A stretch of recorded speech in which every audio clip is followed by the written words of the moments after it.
Hey everybody, it's Romania Black, and I'm not gonna lie.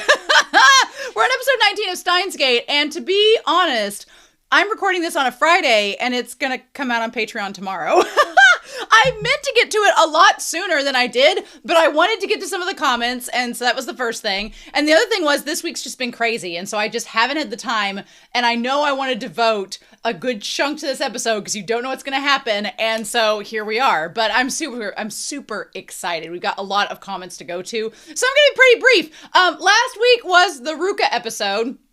Look, as soon as I knew we were going back in time and starting to unravel the D-mails, Ruka's was the one I was most worried about just because Ruka is a precious angel baby and I love them, and I was so afraid that it was going to be really dated and really harsh, and it actually turned out a lot better than I thought it was going to, so that was great. We're going to talk about it in the comments. But Moeka is, if I'm being real with all of you, at this point in the series, we're on episode 19 of a 25 episode series.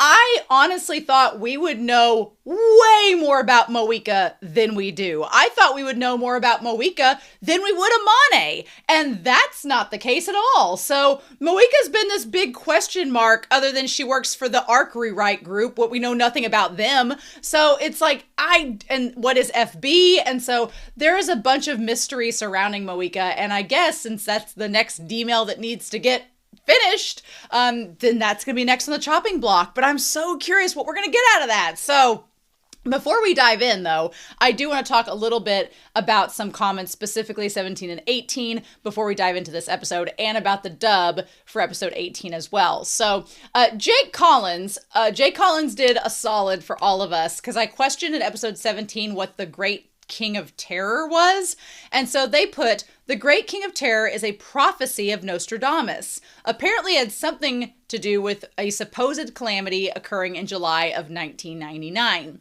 I would recommend against looking it up, though. I just searched for it now, and I was led to information about a different series, as it is a relatively recent significant plot point in a manga. I don't want you to spoil yourself. And I'm like, you know what, Jay Collins? That's why you're awesome. That's why you're amazing, because you're keeping me, this content creator, from getting spoiled. So good job. You get gold stars today. You get cookies. You get medals. Thank you. But that's good to know it was a prophecy of Nostradamus. Good to know. Could it have something to do with the Mayan calendar? Who knows? And then Kulo Bumbo for episode 17 says, it may look like a plot hole, but in episode 16, we found out that Amane still died about the same time from natural causes. It's not exactly confirmed when exactly she died, but Mr. Braun did say 10 years ago, only from an illness instead of, suicide. So I assume that it's kind of like Mayuri, where no matter what happens, even if she decided to dedicate the days that she had left, she was still gonna die 10 years ago. And I hadn't thought about that, but yeah, there is something about every time they go back and change certain events, there are certain nodes that have to happen. So like, I think Mayuri's death is a node that has to happen. We can't affect that. It can't be changed. She's going to die on that at that time. There's nothing you can do about it, even though Okarin can't accept that right now. And Amane is going to die as well. There's nothing we can do about that. So, it begs the question of, back in the episode 1 when Kurisu died, was that something that was always meant to happen? Or is that something that Okarin is going to end up inadvertently causing to try to reverse Mayuri dying herself? I don't know. We'll see. But I thought that was a really good thing for Kulo Bumbo to bring out. We'll have to keep track of that.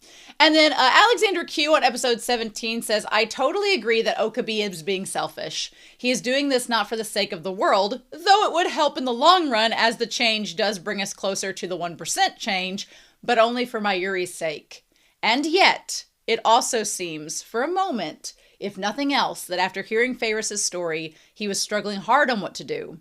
After all, he is a guy who wants to help his friends, as he stated himself, and this little conflict is a very interesting way to test his convictions. In the end, Ferris makes the decision herself, but I wonder what he would have chosen if for himself. That's kind of the one thing about all of these, the one kind of like, It's not a criticism against Steins Gate, but it is exactly what Alexander Q says. Okarin doesn't make the decision for them. He is persuading them and trying to manipulate them to make the decisions themselves, but the characters end up making the decisions themselves. So it's not technically Okarin's fault, but it kind of is. So it would be interesting to see if one of these characters, like if Moeka was like, I don't care about Mayuri, and Okarin has to make a decision to alter Moeka choosing the D-mail. Now, this whole FB thing, we don't know who FB is, but if Okarin decides that they're going to play on that, could Okarin use FB to convince Moeka to not send the D-mail? That could be. That could be. But I would really like a character to just say, no, I'm not going to change this. We haven't seen that yet, but I don't know if that's going to happen, but that's interesting to note. And then I had a couple comments from Discord. One person on Discord said for episode 18, I'm going by what I've seen in the text, and if Ruka was a real person facing the same issues, I would encourage them to question if they might be trans. It's seemingly not the case in Steins Gate, and it's mostly a coping mechanism for being attracted to another man. Quote, if I were a girl, being with Okarin would get me out of being shamed by society, end quote. But I think the reason it irks me is that I've seen quite a few stories in games and anime where a character will present as trans in every single way, explain their gender dysphoria, but by the end of their transness, it's conveniently explained away by being a personal issue with societal norms, and they come to the resolution that they can be perfectly cool, normal, and cisgender, despite all those crazy, weird, strong desires about being a different gender that they've had for their entire life. It's not a realistic portrayal of queer people at all, and yet it's always framed as a totally realistic character arc and not a tragic stifling of your own identity. I'm okay with really sad LGBTQ stories with tragic endings. You can write whatever your heart desires, but this seems less like an attempt at one of those and just a blunder on the author's part. In Ferris's case, Okarin can't do much to alter to help her after the D-mail is sent. But Ruka is still going through the same inner turmoil, and all Okarin would have to do is reach out to them and help them through it. But all he ends up doing is checking if the D-mail worked. I hope he at least tries to help them later on, but I kind of have my doubts. I mean, if anything, Okarin did not check on Ferris's mental health after, the stuff happened and her dad's still dead. He's hyper fixated on Mayuri's safety over everything else, and everybody else kind of takes a back seat, which is kind of my critique of Okarin, being like, hey dude, aren't you being a little bit of a hypocrite when you get mad at people for focusing on stuff that the D-mails helped them with, but you are the one that's important. Okay, main character, okay. But yeah, I don't know. I have friends that are trans, and I know people that are trans. I've grown up with them. I've gone to school with them. I've just been friends with them for decades. And yeah, I guess it's the same thing as anybody in a queer space. I just don't understand the hate. I never will. And I feel like a lot of authors will just write them as this person on Discord talked about because they don't want to rock the boat too much. And I'm like, that's kind of weak sauce for me. I do think that in Steins Gate's case, it's a combination of one, the times, and it just wasn't as openly acceptable for trans characters to be completely trans and it being, just part of their identity and who they are and integrating that into the story. It's more like what they talked about here. And two, I think that it's also just the fact that the mangaka just doesn't know. And it's also Japan and Japan's concept of gender is a lot more layered than I had originally thought as a Western perspective. It's a lot more layered and there's more things to it. So I don't feel as comfortable talking about it because I'm not as knowledgeable. I only know what I know through this channel and anime and people talking about it in the comments. So I'm not as privy to talk about it. But however, I will say I do feel like if this had been wrote in, now 13 years later, it might have been a little bit different. So oh no, but I'm glad that person spoke up in the Discord because those types of things need to be said, especially from people in those spaces. And that kind of goes along with Lyndon's comment on Discord for episode 18. We were discussing this earlier before the episode aired. Basically, it comes down to Ruka was made up by a dude.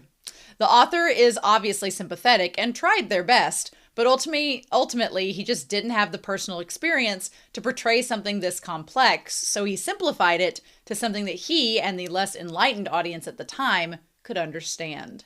And yeah, it kind of comes down to that argument of like, do you write, if you're not in a queer space, if you're not part of a queer community, can you write queer stories? I think a lot of people get mad at yaoi writers and mangaka because it's like, well, you're not gay, so how can you write about two men?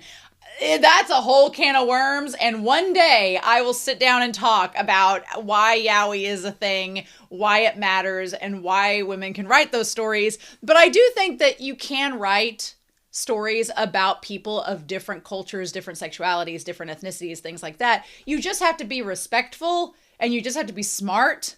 And that's asking a lot in this day and age. But you also just have to understand, like, what's your end goal with these characters. And luckily, I'm glad that Steins Gate didn't make last week's episode as uncomfortable as I thought it was going to be. I was really worried because some stuff from the 80s and 90s are definitely like I'm all into dark humor, and I get on to Gen Z a lot for being like, oh, it's not that bad. And, you know, but even I have limits of like, ooh, that's a little bit much. And so... or, ooh, we shouldn't probably say that. So I feel like I'm at least glad that it didn't get to that point with this episode last week anyway. Then I want to talk about the dub real quick before we dive in. Episode 18's dub, I really enjoyed it. I felt like the dub was a lot more lighthearted than the sub for this episode 18. So that was good, I guess. J. Michael Tatum, he sounded at the start of this episode a lot more youthful. He wasn't as mad scientist as before. That didn't kick back in until he realized and went back to redo the date with Ruka. There was one part that irked me because the English dub was created in 2013. It shows. It shows. There are a few ad-lib lines because what I did was I listened to the dub with the Japanese subtitles because I want to see what was changed from the original translation to the English dub. There's quite a bit changed in episode 18. Probably the most since episode 2, honestly, because I remember that episode specifically. I was like, oh, this is different. But and maybe it was in the Japanese sub and I just didn't notice it. But at one point towards the beginning, Ruka apologizes for being emotional, and this is while Ruka is still biologically female, and Okarin's like, oh, well, it's no big deal. And it was just a little irking because Ruka should not have to apologize for being emotional. Their entire identity is called into question in this episode, and Okarin's just like, oh, you don't have to apologize. He's like, oh, it's no big deal. Like, thanks for the apology, but it's no big deal. I'm like, Ruka shouldn't have to apologize for being emotional. This is clearly like Ferris, did Ferris apologize for being emotional with her dad? It always makes my eye twitch a little bit when it's like the female character has to apologize for being emotional, and yet Okarin has been severely emotional at certain points in this series, but hasn't had to apologize one bit. And so I'm like, oh, okay. Okay. So that was kind of like just one moment that irked me a little bit. And then Ferris, I loved the dub version of what they said here. They were like in the cafe with Kurisu and Okarin, and she's like, all this women chasing is going to wreak havoc on your special technique. And I was like, it's a little bit of a Freudian slip, but also I was like, is this foreshadowing that changing all of these harem members and their timelines is going to ruin Okarin's reading Steiner technique? Like, if he gets past the 1%, is he going to lose the reading Steiner and his brain's going to fry and he's not going to be able to do Steins Gate anymore? I don't know. We'll see. We got how many episodes left? There was a line that J. Michael Tatum dubbed for Okarin where he's talking about Kurisu and how she's not slept with anybody. And he's like, how many wayward ships have you coerced into your ports? How many wayward ships have you coerced into your ports is really funny. That's a really funny line. I like it a lot. And then Kurisu's reading voice whenever Kurisu is pretending to do the dating manual, that was really funny. I liked that a lot. I enjoyed that. When Daru tries to give them the hentai strategy guide and Okarin sends him away from the restaurant, the dub line is, screw you losers, I'm going to go see a man about a unicorn. We're going to go take care of our boners? Is that what we're doing? What? So, yeah. And then Okarin and Ruka on the date. That was really cute. I thought the dub actors did a really good job with that scene. And then It now makes total sense when the maid helps Okarin up off the ground. In the English dub, Kurisu says that Okarin should not accept help from a maid in front of a date. He shouldn't accept help. Again, there's a lot of heteronormative kind of like generalizations in this episode that made me go, 2013, 'twas a different time. But now it makes sense why that part was focused on, because Okarin getting help from a maid is not something manly, air quotes, he should be doing. One thing I did like the most, though, out of this episode was when Okarin is telling Ruka about it's okay to be who they are. He says, the genuine you transcends those rots. And how Ruka was affected by it was so well done.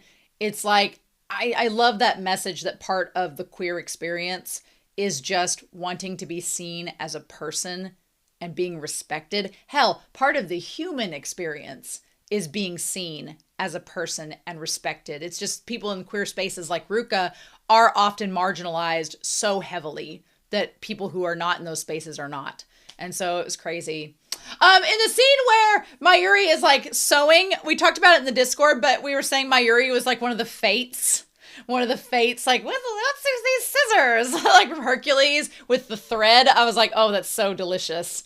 And then one more D-mail. The episode ends with Okarin saying, one more D-mail. Deep breaths. That part was a little confusing because I was like, one more D-mail. Technically, there are two. Technically, there's the Lotto D-mail, but also Moeka. So I was like, I guess he's referring to one more D-mail that involves a person, I guess is what he's talking about. So anyway, I really appreciated everybody's comments. I loved them. I know I've talked forever, but I was gathering up all these comments before we started this week because I was like, we need to talk about this. So thank you all so much. I hope you keep commenting. I hope you keep letting me know what you think about the episodes. If you are not on Patreon, then please give this video a like. Please comment down below. Subscribe to the channel if you want to see more Steins Gates on Saturdays. And then on Patreon, you get to see the episode like a week earlier than everybody else for next week. So with that being said, this is so wild. We're gonna get started and see what we get, but thank you all so much for joining me. We are gonna start episode 19 of Steins Gate and see what we get here in 3, 2, 1, and let's do it to it.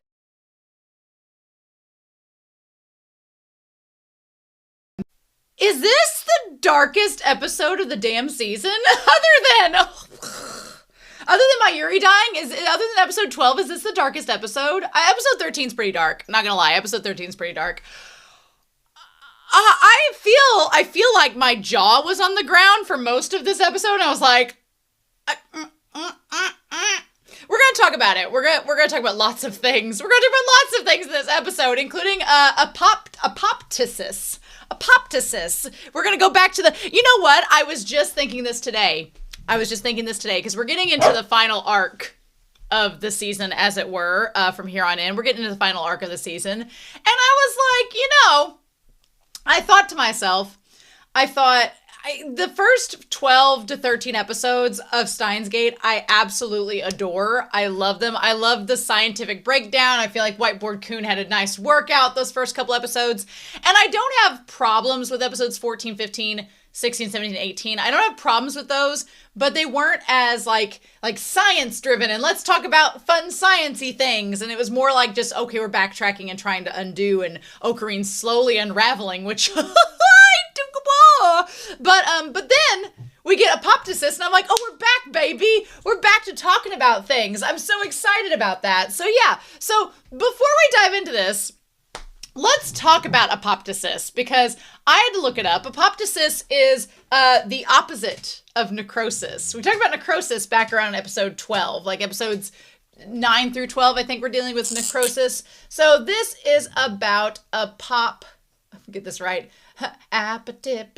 APOPTOSIS is the word for it. It has a very fun sounding word. APOPTOSIS, like just pops into being. I'm going to try to get some markers that are a little better here.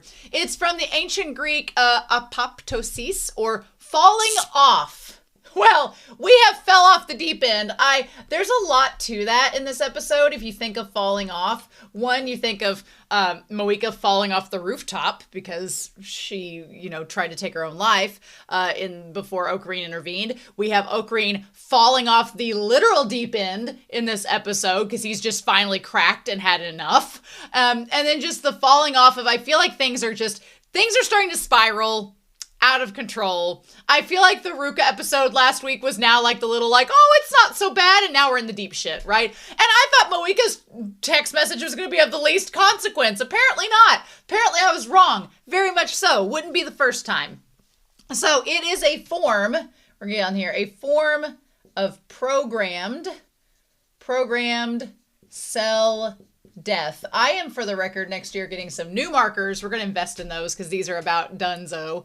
That occurs in multicellular organisms. Its biochemical events lead to characteristic cell changes or morphology and death. So basically it talks about how a chemical change occurs.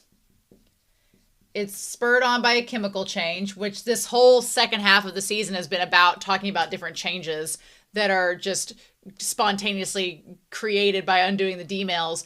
Blebbing, cell shrinkage, nuclear fragmentation, condensation, DNA fragmentation, a lot of fragmentation and decay.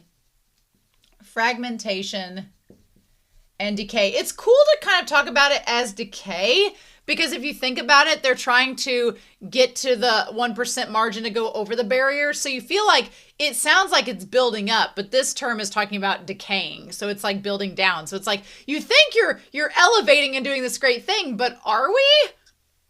Should we be asking these questions? It says the average adult human loses 50 to 70 billion cells a day due to apoptosis. A day.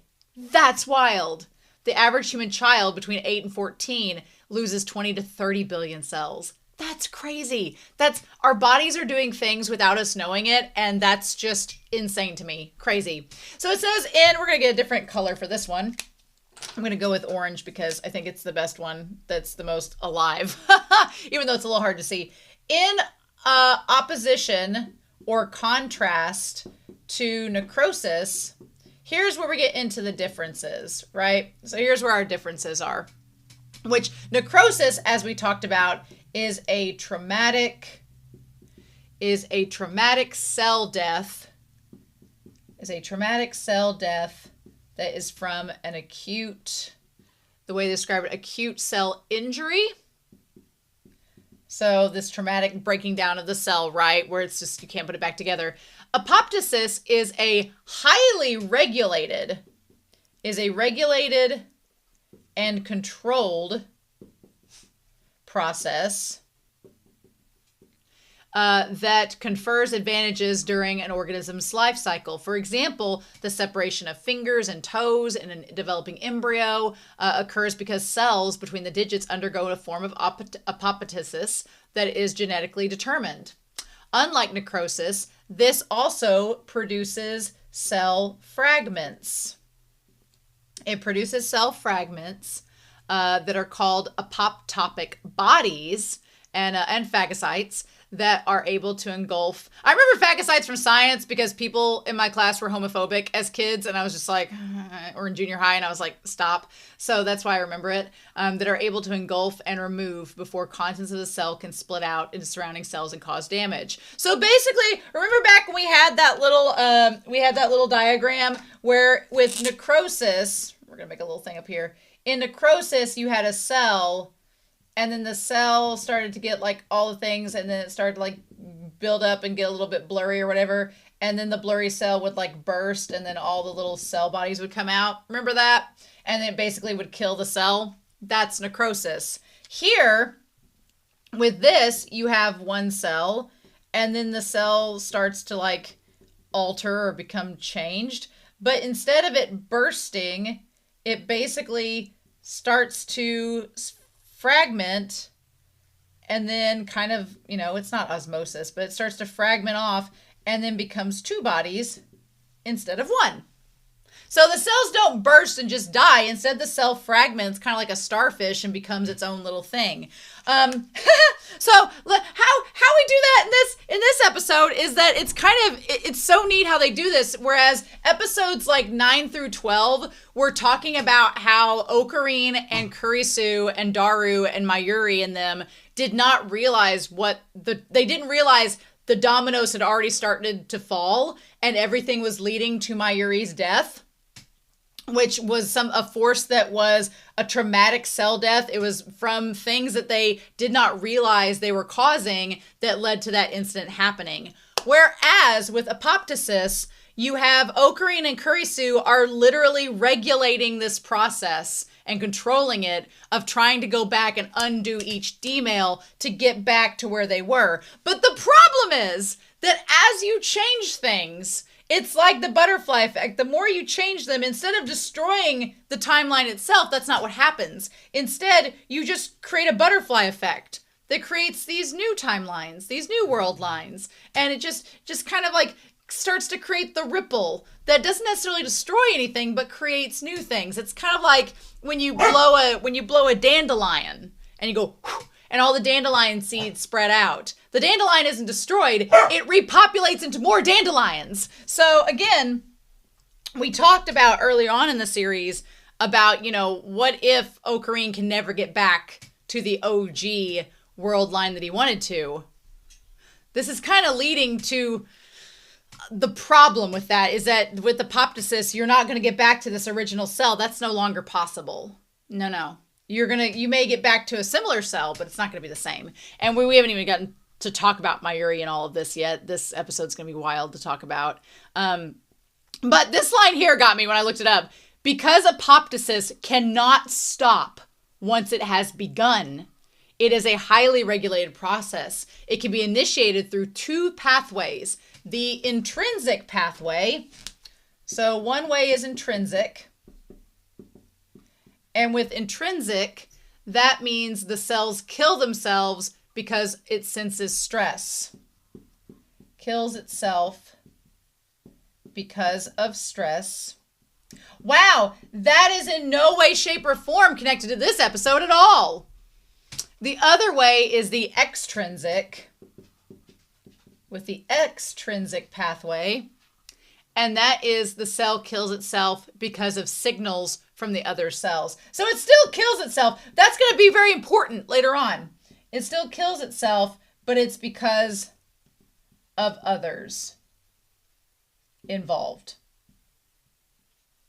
This is gonna come into play later on when we discuss this episode. This is gonna come into play. The intrinsic versus extrinsic is gonna come into play here.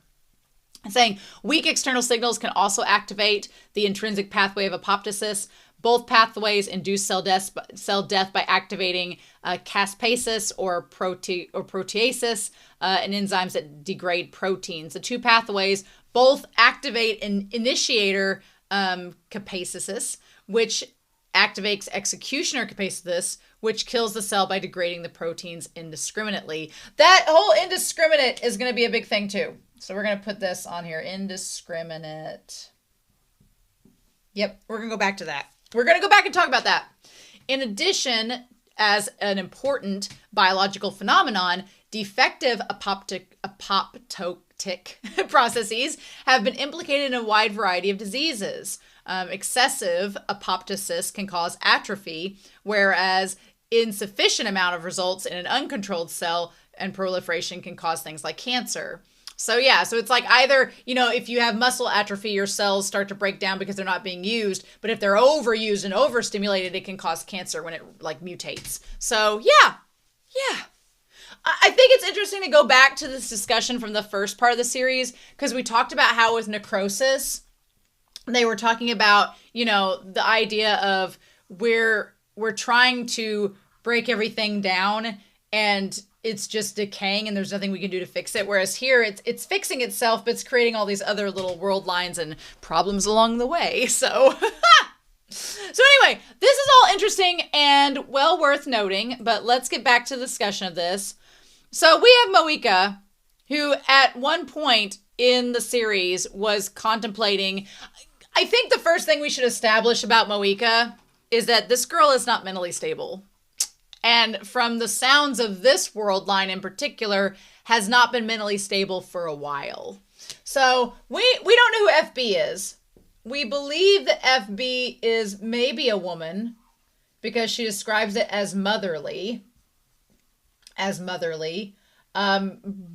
Do we actually know if FB is a woman or not? I don't know. Could it be a man? Sure, it could be. I mean, this series has kind of talked a little bit about gender and things like that. So how can we assume, right? We thought that John Teeter was a man, or at least it was framed that way, and then it turned out to be Amane. So because of that, this whole thing about FB being a woman could be totally false, and it could be a man. This series has kind of done that, so you can't really base off of just what Moeka says. And Moeka's not in a stable place to begin with, so we can't trust anything she says. But really, Moeka is established in this right off the bat as being unstable. As being unstable mentally. And has probably been that way for a while. And again, one thing that has become apparent that the series played off as a joke or funny haha at the beginning of the series was the fact that at the beginning, Moeka was like, she's like, oh, I just take pictures. I'm just on my phone all the time and I'm chronically online and chronically on my, device and I'm not really interacting with people. And we played it off, the show played it off at the beginning as a haha, she's like socially inept and haha, she's an introvert. No, what? Oh, Moeka. But then it comes back in this episode and it's like, nope, this is disturbing and very concerning. And as someone who has certification in conflict resolution and mediation, let me tell you, this is not how you deal with an emotionally unstable person at all. This is whatever the opposite of the textbook is, that's what this episode is. Do not do anything that Okarin does in this episode when you are near someone who is mentally unstable. Do not do anything Okarin does. Oh, everything Okarin does in this episode in a real life scenario is wrong. Don't do it. Like my brother works in security and works with people who are mentally unstable. He's like, he would probably go, that is the opposite of what you do. No. Are you kidding? No. So yeah, get past. So we do have the OP here. I wanted to see if we got some of the lyrics because they were in English this time around. Okay, the lyrics are in English this time around. We might as well look at them. For you, billions and billions of heartbeats. Wow. So this OP is directly talking to Okarin. And the billions and billions of heartbeats are the versions of Amane, Moeka, Daru, Kurisu, Mayuri that he's encountered, Feyris that he's interacted with over and over and over again. Just all those all together. Are nothing at all, just the blink of an eye. Well, yeah, they're all temporary because he keeps going back in time leaps. Although I'm trapped by the past and lament the future. Well, that's Okarin being trapped by the past because he wants to save Mayuri. Inevitability won't allow for even a speck of miscalculation. Oh, wow. These are really on point lyrics, y'all. Our dreams and futures that form and expand into infinity. Allow us the right to be vain. Do they? Do they allow us the right to be vain, Okarin? Do they? Maybe it's talking about everybody here. While the two hands point out what is finite. Oh, wow. Like the clock. Nice. I like that. All of which leads to a cruel contract and a choice to make. Hacking to the gate. Okay, so I'm going to cross the world lines. I'm going to keep trying to hack into this system to fix it. To protect the smile on your face. Yeah, this is all very, all these lyrics are really straightforward. But it's funny seeing them now. Into a time loop without sadness. Well, I don't think this series is going to have a happy ending, but I could be wrong. I'll be swallowed up as a lone observer. Yeah, this is definitely talking about Okarin. Okay. So, this is taking place on August 15th is where we're starting at. So we might as well put this up here. That our episode here starts on August 15th, which is technically 2 days past when Mayuri was originally supposed to die. But it's still going to happen. This is the furthest we've gotten in the timeline. At least there's that. We've never really gotten to the 15th. We've always gone back to the 13th and before, right? Also, Okarin tapping his foot when he's impatient. I do the same thing, so I instantly could kind of connect to what he was doing. I was like, oh, he's impatient about this. And then Kurisu's like, what is wrong with you? Here's the thing. Because she's talking about going to Komima, and then Daru is too obsessed with his dating sim. I feel kind of bad, because Daru's kind of like taking a second seat in all of this, right? Also, he's looking at, like, his magazine, and there's, like, the girl with the teddy bear cowboy hat, and the other girl with, like, the Saiyan, like, scope and everything. Yeah, are you coming to Komima? And he's like, you're going, aren't you? Okarin crashed out this episode. Okarin crashed out.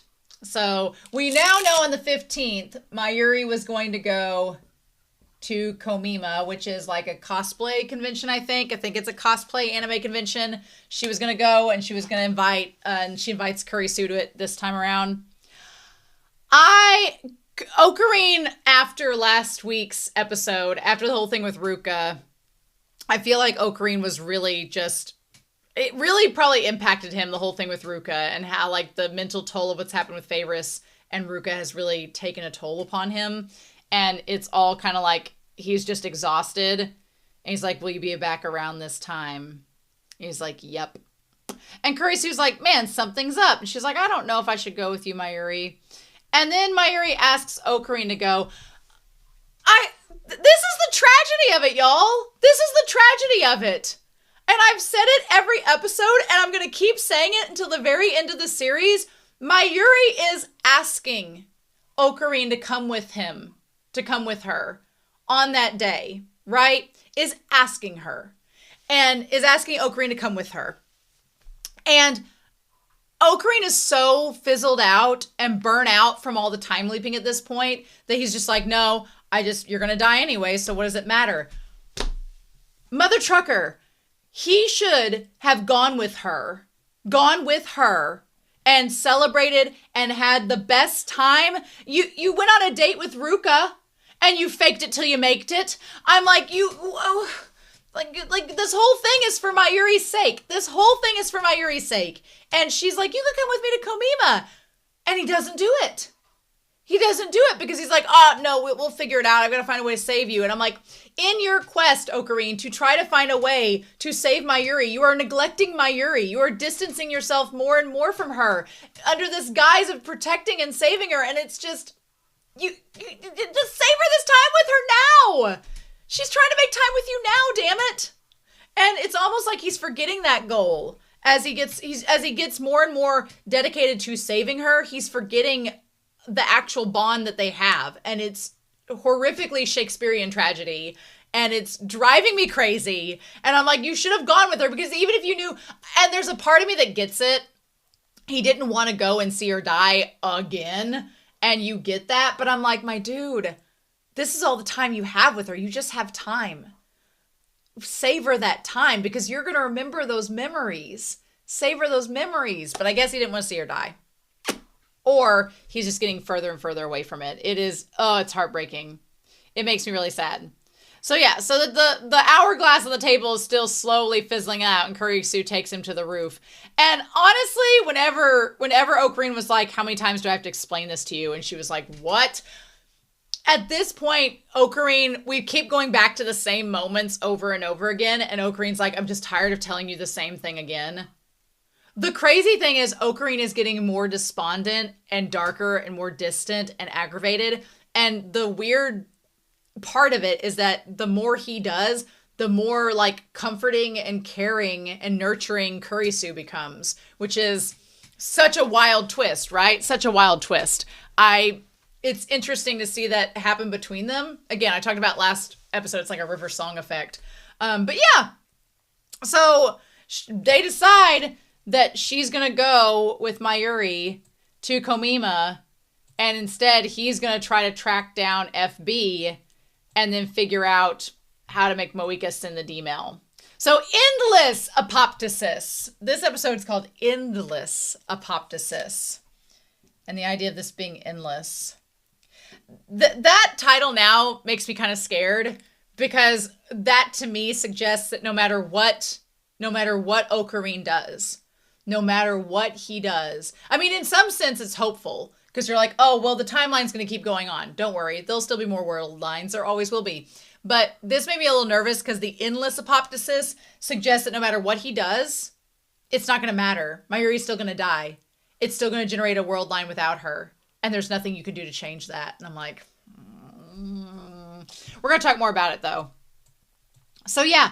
But it's really sad. There's Mayuri's not talking to Daru. Daru is just playing the dating sim. I'm like, everybody's getting more and more distant from Okarin and less involved. And it's becoming more and more him and Kurisu, which on the one hand, I like that it's more him and Kurisu. But on the other hand, I'm like, in the back of my head, we're going to talk about it when we get to Moeka and him kissing. I have thoughts I want to say about that scene, but we're going to talk about it when we get there. But it's like him and Kurisu are getting closer and closer in their bond, despite her forgetting like every 5 seconds when he jumps to a new world line. But they get closer and closer, and everybody else gets further and further apart from him.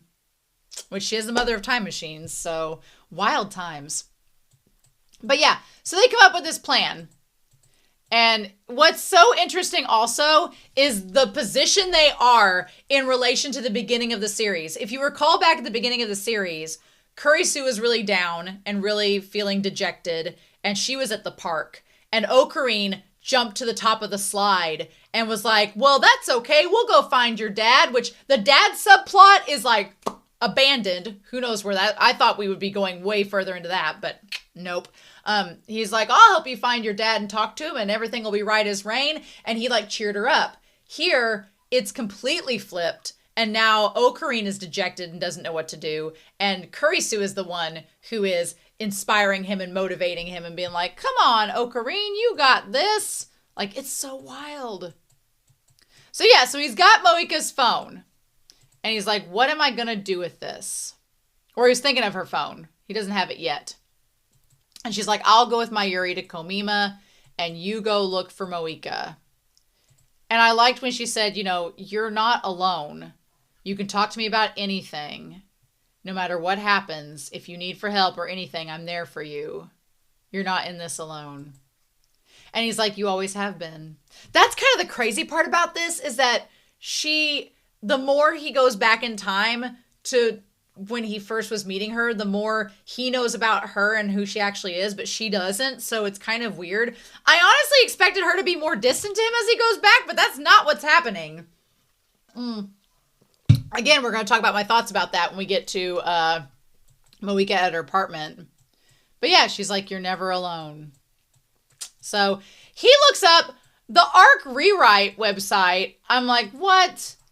And he's like, we're at Ariake right now. Huge crowd, worse than I imagined. Okay, so this is on the 16th. We need to put this down. The furthest we've gotten this series is August 16th. Okay. That's the furthest that we've gotten. Ugh. Okay. Yep. And she's like, save me. And at least seeing Okarin smile a little bit at the start of this episode was nice because it does not happen the rest of it. It was like, nope.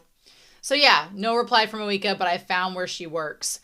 So the ARC Rewrite is a company, is just a thing. I thought that would be like a secret subsect of CERN. What? But why? How did she get the rounders and all that? Like, I didn't feel like it was a company you could just look up on the internet. Like, oh, hey, let me look up the mafia. Oh, they've got a MySpace. I'm like, whoa, how? That part was a little bit confusing. Like, why it's just a website. Also, they just immediately were like, oh, hey, do you know where she lives? I'm like, back in 2011, 'twas a different time. Because I was like, you could just call somebody and be like, hey, where's their... I'm like, basically, Okarin's doxing. Okarin gets Moeka doxed so he can go to her apartment. Wild. And she's like, don't do anything crazy, which... at the moment she said, don't do anything crazy, I'm like, yeah, good luck with that. So then he gets there and we find out that Moeka has committed suicide.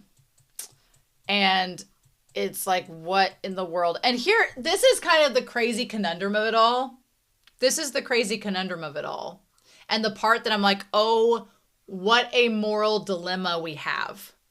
Because on the one hand, there is a spark in this scene where it's like Okarin is sad that she's dead because she was lab member number 5, or was she number 4? I think she was number 4.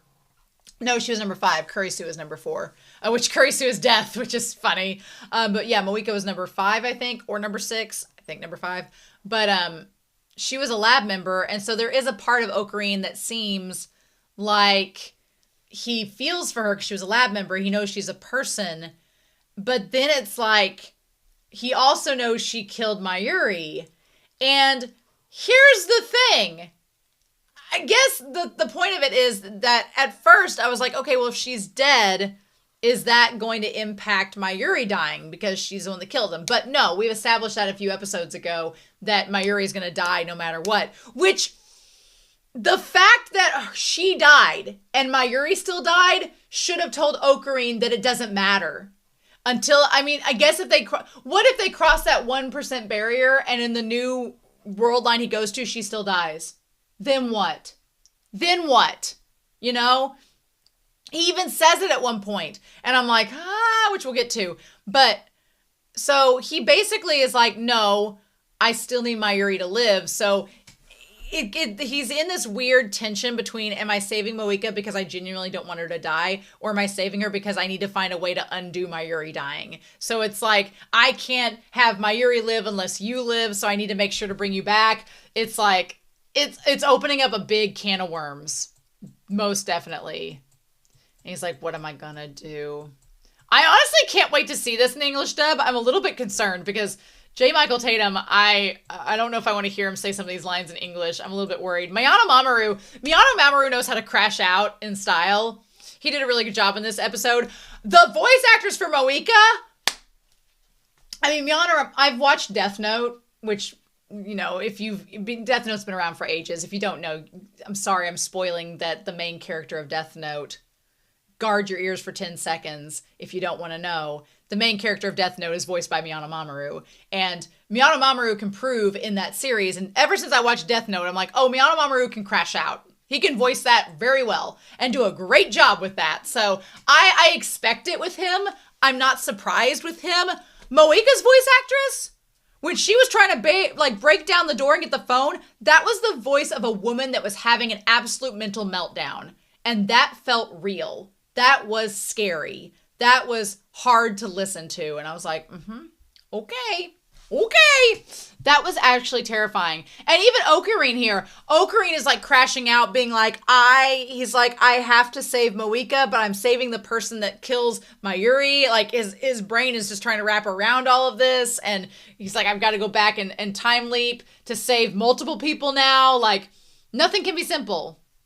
And then he just looks completely dead-eyed. Like, I was genuinely worried about Okarin in this episode because at least last episode, there was a little jovialness to what was going on, but now there's like no jovialness. Like all of that is gone and everything is just so tense and scary. So yeah. And then Mayuri dies. So he goes back. The part that made that so tragic too is like Kurisu had to experience Mayuri dying and then call him about it. And then he's just like, okay, cool, thanks, bye, I'm going now. And on the one hand, I get it. I get that he knew he was going to do that anyway, and it's just by now he's seen her die multiple times, but it's just really sad. It's like the humanity was like just drained from his voice during it, and it's just really sad. Yeah. So then he goes back to August 11th, and this is so wild. We're finally back to August 11th, which has been insane because since when have we been back to August 11th? But it's been a hot second. But we're back to them fighting over, so it's August 11th, we're back to them fighting over the pudding cups again. And man, what a fun time that was back like 10 episodes ago. But nope, not now. And he's just like, yeah, no. And that's when he's like, okay, need to find Moeka. I'm amazed that I guess we haven't really had a world line since the D-mail that Moeka sent. We've not had a world line where she's been a member of the team and everyone else has known her. Because I think the last time they all knew who she was was when she was a lab member in the lab, and that was before she sent the D-mail about getting the new phone. And then that, after she sent that D-mail, that's when everybody forgot about her, right? I think that's correct. So if they end up going back and changing the D-mail where, or if it works, like at the end of this episode, it didn't work. If they go back and change it where she doesn't get the new phone, then maybe they'll know her. At this point, the fact that Steins Gate is starting to not work makes me very concerned. I don't like that. That makes me nervous. Not having that, y'all. But then also her apartment place looks super sketch, and her apartment itself, I mean, when you walk in, it's just empty. There's like a teacup, there's some bottles of water, there's a little teacup set with one cup, like she's been by herself here. It's a bit concerning. And I mean, it's kind of weird because it's the opposite of usually what you would expect when you go into a sketchy place. Normally you walk in, you expect there to be like trash bags everywhere and trash, and it's like unkempt and not well maintained. This is the polar opposite of that. It looks really clean and maintained. It just looks empty, like nobody stays there. So it's like, does Moeka stay with somebody else throughout the week? Does she stay here at all? It didn't look like there was a futon. And there was a teacup. I wonder if the teacup is going to be kind of like the teapot metaphor, that once you break it, you can't, which she threw the table later, so I guess she did break the teapot. That like once you break it, you can't put it back together the same way. So here's the thing, y'all. If you have someone in front of you that is in mental duress and they're having a problem, don't do what Okarin does. Okarin, to his credit, is 19 and not a trained counselor or someone trained to administer mental health first aid. He's not meant for that. So you kind of get why, but it's like, and you can get his frustration because this is Moeka that killed Mayuri. But I think, you know, I don't blame Okarin. I don't blame Okarin for not responding in a way that we, the audience, would. But we, the audience, can clearly see that Moeka is in a different headspace than she was in episode 12. This is a different Moeka. It's the same person, but the things that had led her to that point are undone. So if you think about it, the ARC rewrite, that whole facility, they said they'd let her go, and she quit after a few days. That whole ARC rewrite, which we'll put up here, was that affected by the Moe culture being a thing? Because if you think about it, the episode 12 came after the Ferris email, after the D-mail that led Akibara to not being with the May Queen and the other aspects of it. So is the fact that FB told Moeka to kill Mayuri and steal a time machine, is that correlating with the idea that the IBN 5100 wasn't found? I mean, I think it is. Let me get this right on here. There's so much going on. So we had in the OG before episode 13, before we even started I almost want to do like before time leap times, before we time leapt, we had the Lotto D-mail, we had Moeka's D-mail, and that led her to not being known by anybody. Then we had Ruka's D-mail, which I don't think Ruka's D-mail had a big impact on the plot necessarily, other than maybe her destroying the IBN 5100, but I'm not sure. Then we had Ferris's D-mail, and that led to the city change, which could have had a big impact. And then we had Moeka showing up with the ARC rewrite. She didn't quit her job, and they killed Mayuri. And that's where we led to from there. But if we went back and changed these two, then suddenly the ARC rewrite, maybe since it wasn't, maybe their company, since there was competition or something, maybe they let her go because they had more applicants. I don't know if that, I wonder if Okarin has considered that some of the changes that he made with Ferris and Ruka's D-mails have had ripple effects and are affecting Moeka. We, the audience, can see that, but I don't know if he's seeing that. I think he's so one-track mind on saving Mayuri, it's just not processing. And she's like, why won't you message me? Reply to me. I'm trying to think of who FB could be. I don't think FB is Amane. I don't think that's who it is. And Amane would have been dead by the point those email or text messages would have been sent either. So it's not Amane. I don't know if it's a man or a woman. I don't think it's someone. Here's the thing. I thought in episode 12 that FB was connected with CERN. But that doesn't seem to be the case because they just want the computer. But I'm like, what? I'm like, I don't know. And then Okarin going up to this woman that's mentally unstable, and looking down at her was absolutely terrifying. And he calls out her name, and he's like, it's me, Okabe. And she's like, I did everything you asked me to do. Give me orders, FB. So in this timeline, FB does not give orders, meaning something has happened to FB. I don't know what that means. I have some theories that will come later on when we get to them. I don't want to say them too soon. But Okarin gets mad that Moeka's not paying attention. He's like, can you hear me out? I'm surprised Okarin doesn't say, like, hey, I know who FB is, and tried to, like, manipulate her to get her to listen to him. But I guess he was just so fed up at this point, and plus he's mad at her for killing Mayuri. And she's just sitting there texting FB over again. Then he just takes the phone. Look, if you have somebody in a mentally unstable position and they're relying upon this one thing, don't take away the one thing. Don't just grab it out of their hands. That's a bad idea. But that's going to lead her to really not calm down. And if you're wanting her to be coercive or help, no. So, I mean, this whole thing, yep, they smashed the table, knocked the teapot down, and him like this episode got really violent. And I mean, on the one hand, she did kill Mayuri. So him punching her, I understand why he feels that way. But damn, I felt bad for Moeka in this episode. I felt bad for her because regardless of her killing Mayuri, she's clearly not stable. There's clearly something mentally impaired or mentally like traumatized with her. I'm trying to find the right wording for it. I think that she's been traumatized. There's something wrong. She clearly has had suicidal ideations in the past, so she's not well. She's got some stuff going on. And I feel for her because I felt like we didn't really, before it was always painted as, oh, she's just really quiet and stoic. And now I'm like, oh no, actually there's a lot going on here that we kind of need to break down, but nobody's asking her questions or trying to help her break that down. It's like, ugh. It's kind of like the Ruka situation. It was like, haha, the first part of the series, and now it's like, oh no. And then he thinks back of how he would never forgive her, and he just punches her and kicks her into the wall. Ugh. But that look when she looked like a freaking bird when she rose back up and was like, give me the phone back. Yeah, her voice acting was crazy.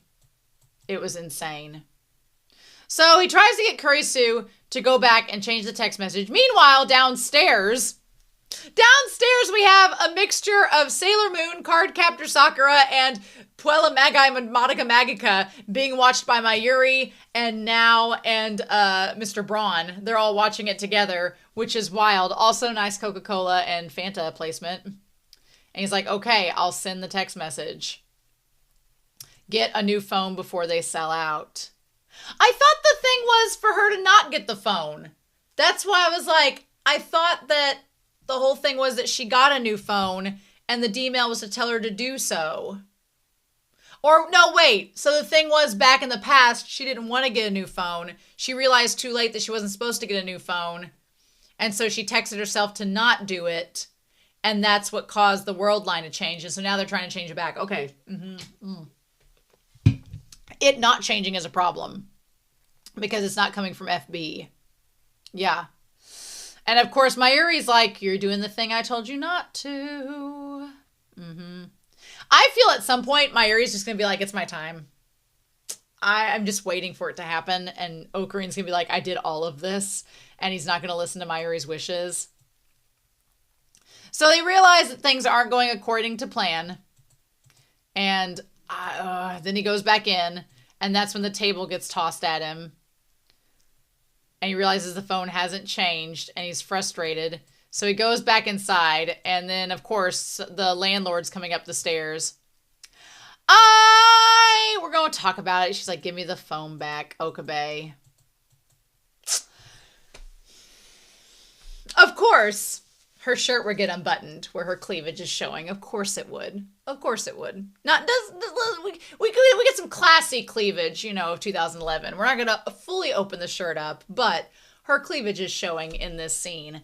Why does Okabe keep getting put into sexual situations with these women? I feel like I thought he was really gonna push her through the window, but instead, as the moment he landed on top of her, I was like, well, this is a compromising position. And to be fair, Okarin is just trying to like stabilize her in that moment, but he's trying to talk to her and she's not listening, which again, if you're holding down a woman and she's mentally unstable, I don't think she's going to talk to you.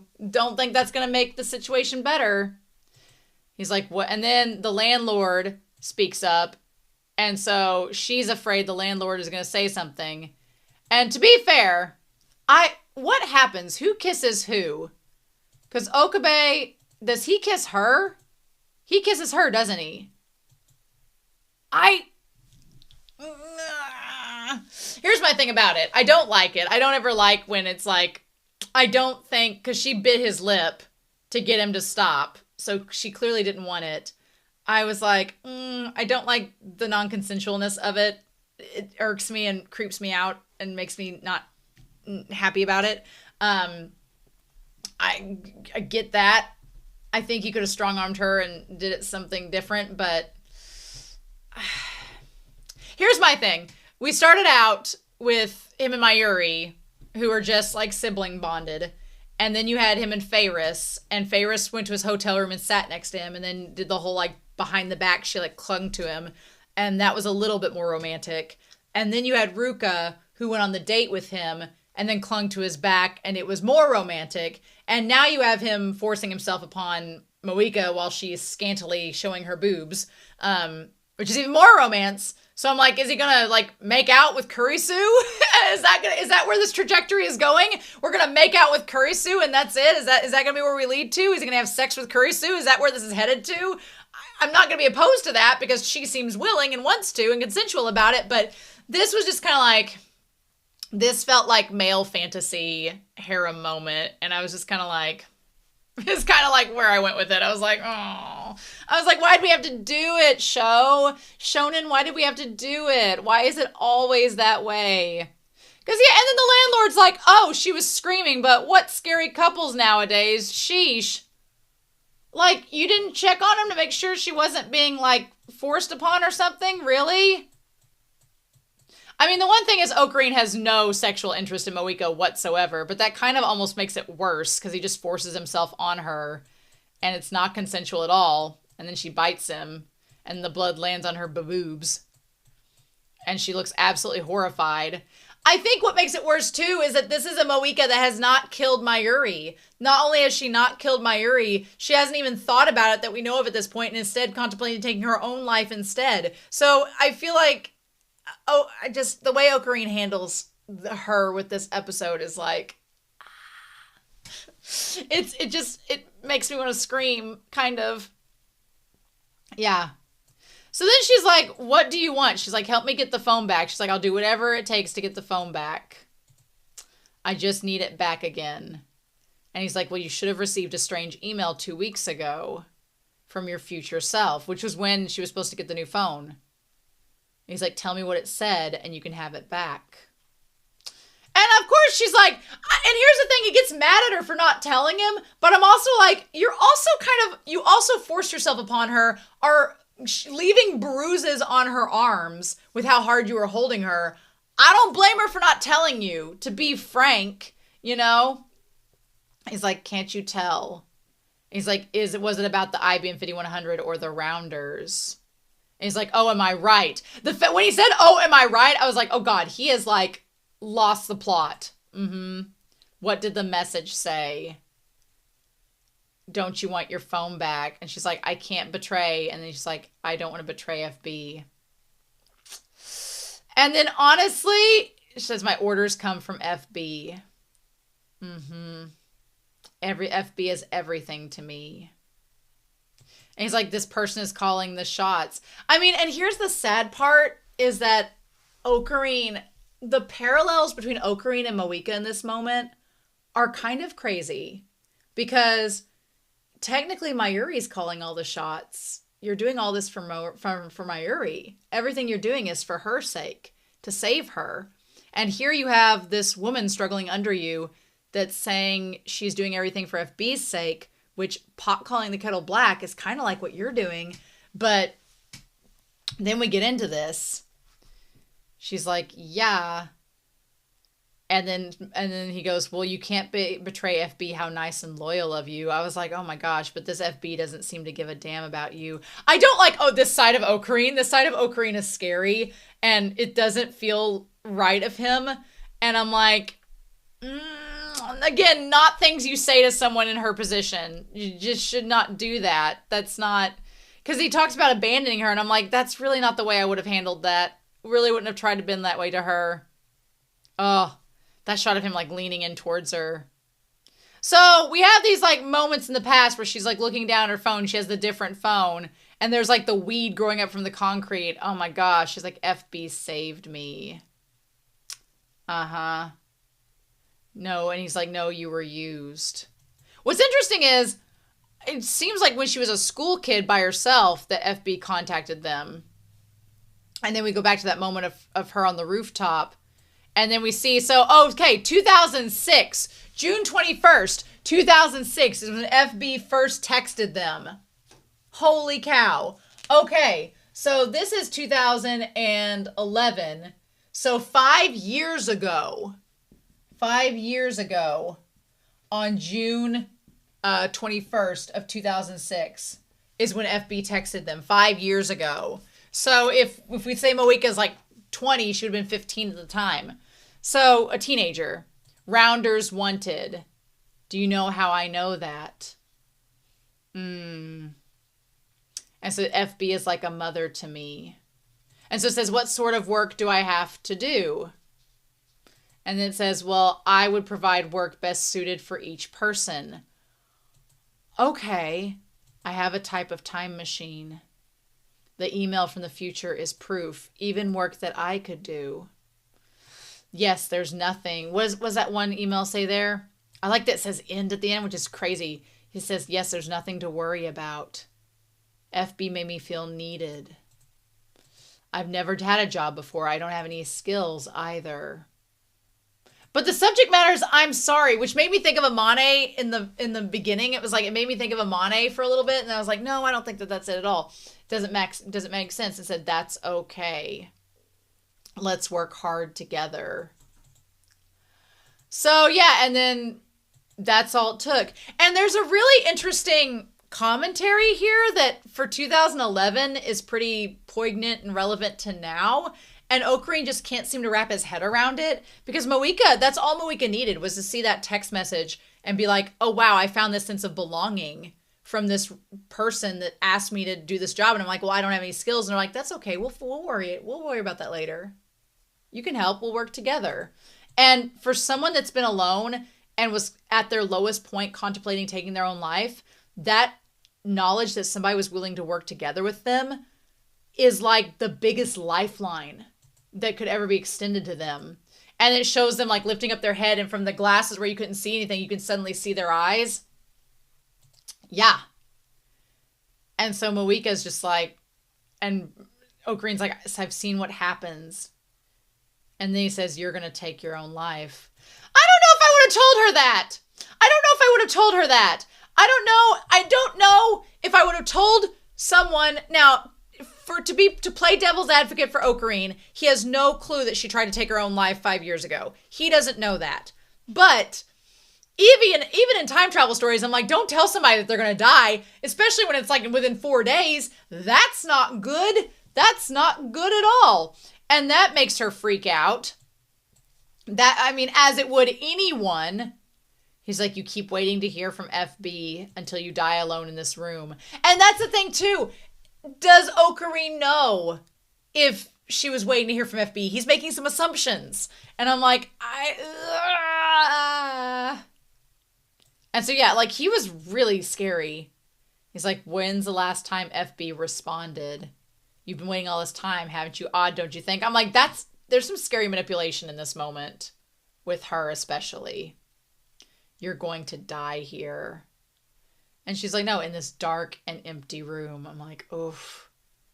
And then he calls her Mayuri's killer, which I'm like, I would not have planted the seeds of that idea in her brain. Would not have done that. You're setting up your own self-fulfilling prophecy. Why would you do that? Mm-mm. And then the thing of it is, there was like the shot of the knife on the wall. I'm like, is that going to lead to something? But for Okarin to tell her that she's going to end up dying all alone, abandoned and betrayed like a piece of garbage to someone that is mentally unwell, I'm like, oh my God. Yeah, that's terrifying. And he's like, end your life. No one comes to help you. Not even FB. I mean, I would be horrified, and I don't blame her for speaking out in that moment. I'm like, oh my gosh. And I mean, a lot of it, as we see with Okarin, like panting hard afterwards as he just got all that emotion out. But I'm like, my dude. I'm like, what have you done?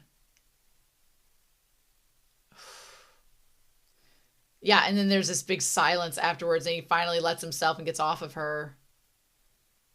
And then, of course, the thing is, she doesn't try to attack him the moment he gets off of her. She doesn't try to attack him. Instead, she curls in on herself because she's just that traumatized. Oh my God.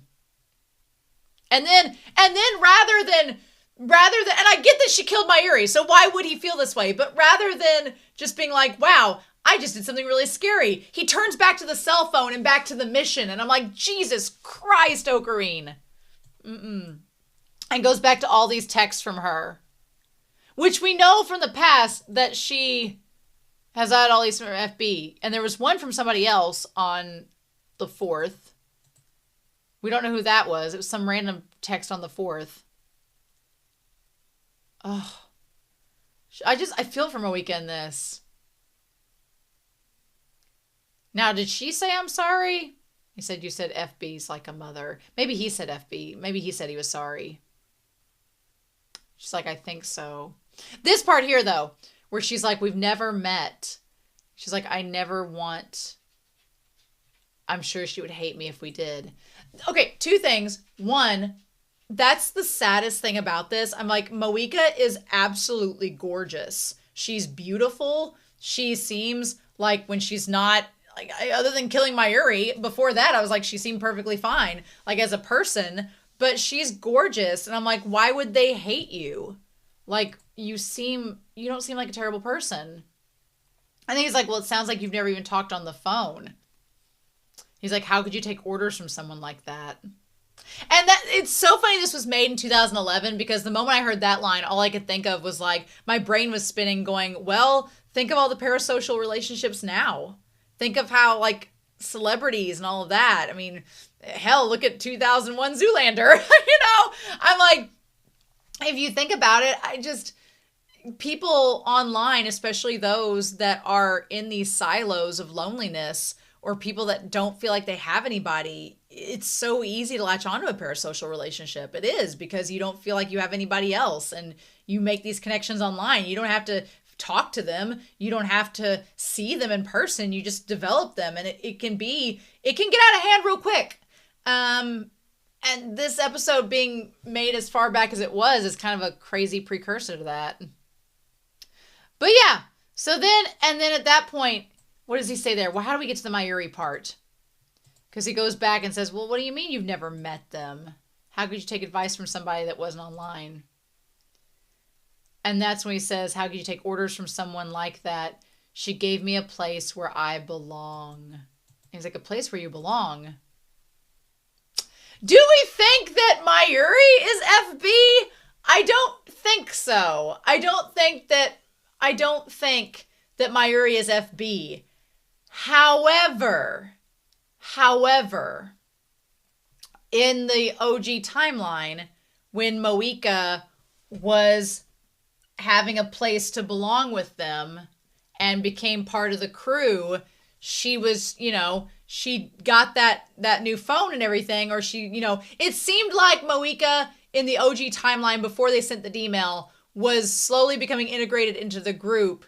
And at the time, they were looking for the IBM 5100 because they'd been told to by FB. But it seemed like the more they got used to meeting people, then the more that they maybe felt less inclined to follow FB because they had other friends in real life and they were making connections there. And there was a tie back to all that. And it's like, yeah, Mayuri was doing the same thing by making that place for them to belong. And Okarin understands that, but then it also makes him mad because the person that was offering her a place to belong is who she ends up killing. It's complicated. He's like, you're a fool. And I mean, Okarin has every right to say that from his perspective because he's like, wow, Mayuri was trying to like give you a place to belong and you threw it away. But damn.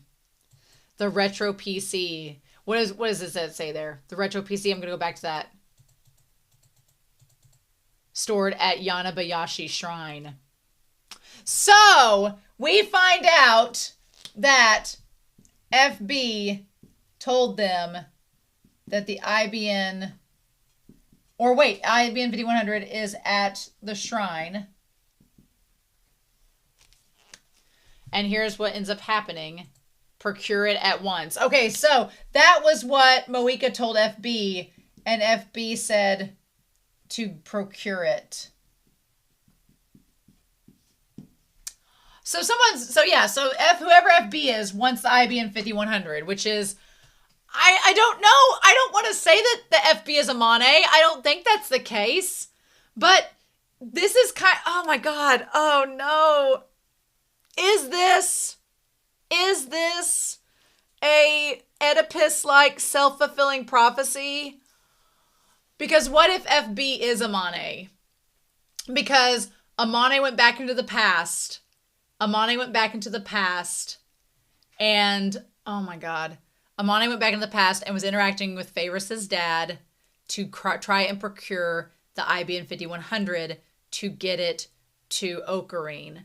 What if, because Faris's dad dies in the world line that's being recreated, what if, oh my God, Amane told Moeka to get the 5100 and then on the way or whatever, or what if Moeka went to go get the 5100 and Ruka had already broke it and it wasn't going to happen. But like, what if FB means like future Beryl, like Beryl Teeter, or like future Beryl, like her dad or something? What if it means that?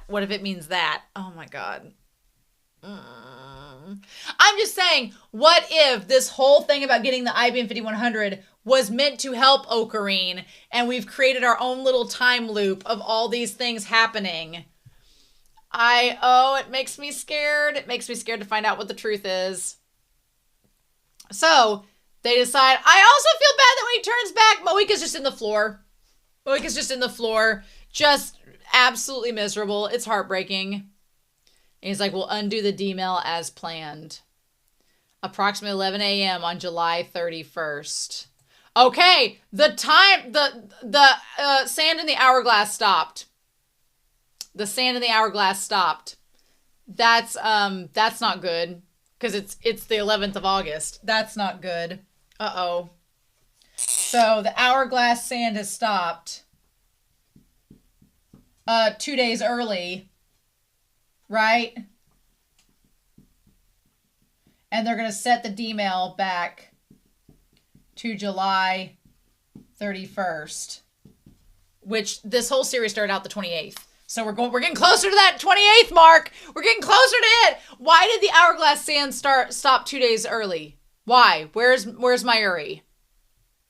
The shrine is a trap. Don't go there. It's not there. But since it wasn't from FB, I don't know if they took it seriously. And nothing happened. The reading Steiner didn't work.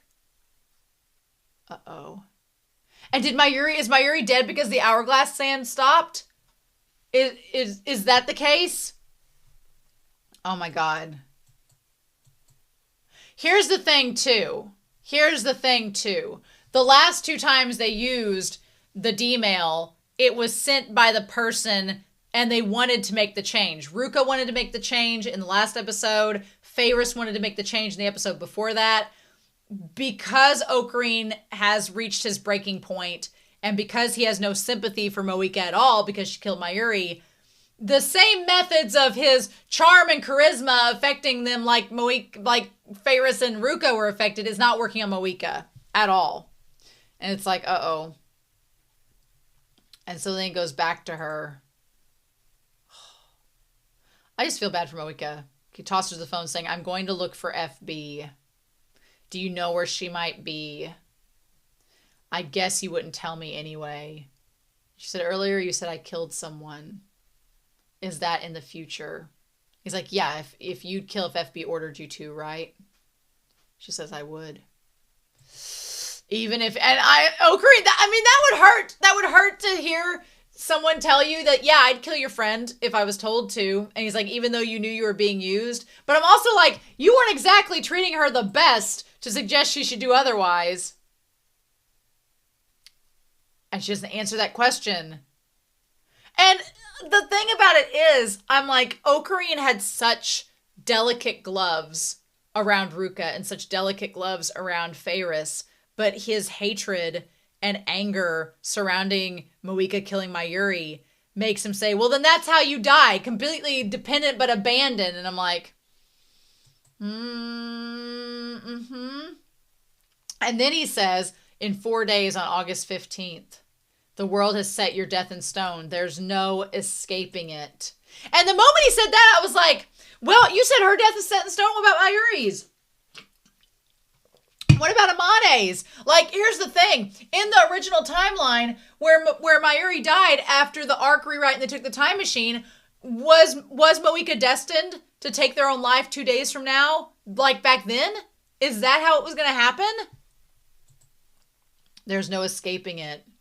He says, but I refuse to accept that. I'm going to fight the world. I will save. He's not fighting the world for Moeka's sake. He says, I'm going to fight the world and I'm going to save Mayuri. I'm going to undo that. I don't know if he treats being able to save Moeka as a way that he can stop the world line. If he can save Moeka from dying, that means he can do that with Mayuri. But yeah, like, he legit grabbed her so hard he left marks. And then she says the coin locker. I don't know if she tells him about the coin locker because she's legit scared he could hurt her again, which is a real fear. I don't think it's her being like yandere and liking it. I think she's legit like concerned. And she's like in front of the die building. The IBM 5100 is there. The coin locker, because here's the thing. Did the coin locker exist in the previous world lines when they had the Ferris D-mail sent? We have 20, 21, 22, 23, 24. We have like 5 or 6 episodes left. No big deal. I genuinely thought this was such a dark episode.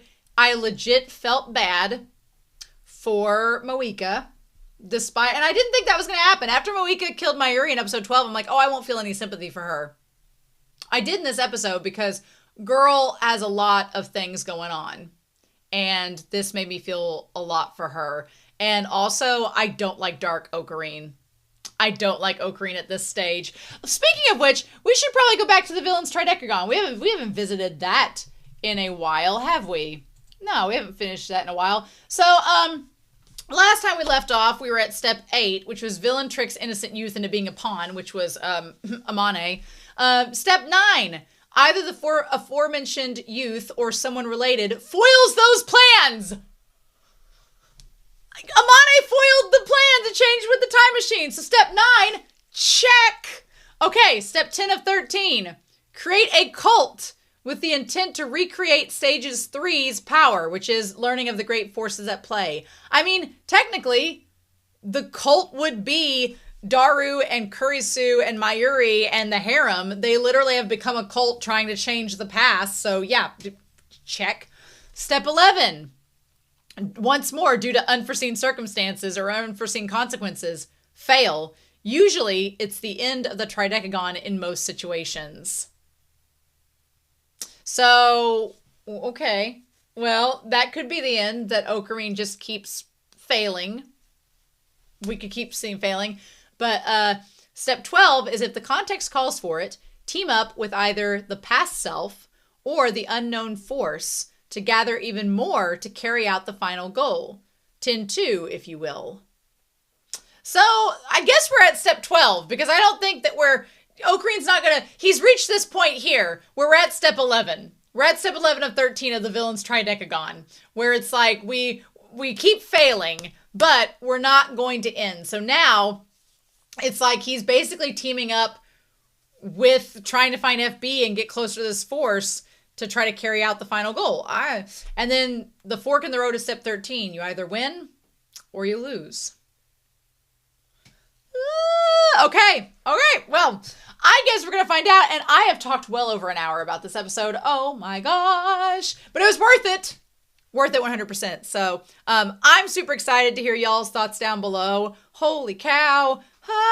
We got a lot going on. So in any case, I'm super excited to hear your thoughts. I hope you all have an amazing week.